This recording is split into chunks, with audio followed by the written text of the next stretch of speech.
when we had you on the show out at the winter meetings, you had gotten the Figgins thing done. Had the groundwork already been laid on potential conversations with the Phillies? At some point in time in the meetings, Ruben and I had talked. It really came to a head right toward the end of the meetings. In fact, the last day of the meetings, I had some conversations going on with Toronto about some different options, and I'd even inquired about Halladay coming here. As it goes, general managers speak and things get thrown around here or there, and at one point in time, Ruben said, I think I'm going to have a chance to get Roy Halladay. Would you be interested in Cliff Lee? And I said, yes, I would. So it was just a matter of then, trying to figure out what the exchange would be.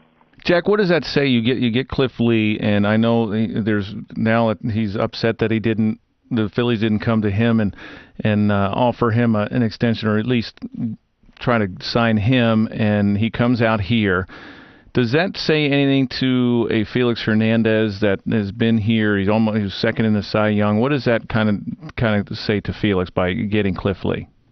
Well, it should make Felix very happy, because now he's got a 1-2 tandem, which is a pretty good one.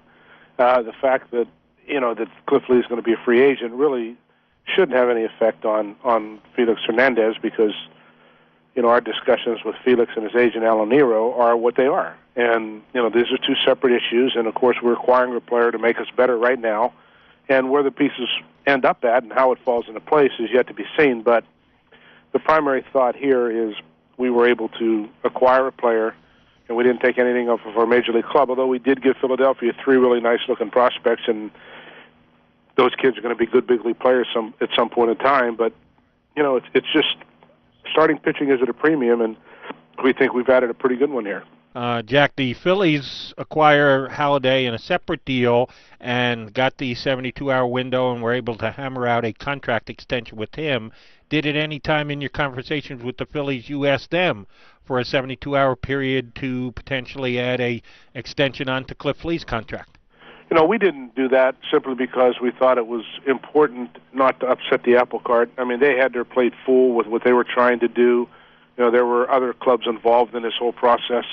And quite honestly, all I wanted to do was get Cliff Lee over here and figure out what the price it was going to cost us. And then when we got to that point in time, I was willing to sit back and wait. You have to respect Cliff Lee. I mean, this guy's been a terrific pitcher in the big leagues. He's been moved around a couple different times. He has not been here in Seattle. He's not been in this environment or this atmosphere. And until he experiences it, I'm sure he wouldn't have known what to do. So what we're looking forward to is letting him see what we have to offer. I've been saying it since I've been here. This is a very good story to tell. I mean, it's a good area of the country, a great ballpark, great fans, and right now we think that we have some things going in that clubhouse and down on that field. So, until a player experiences that, it's hard for him to engage and want to wrap his arms around something, and we hope that happens through the course of the summer.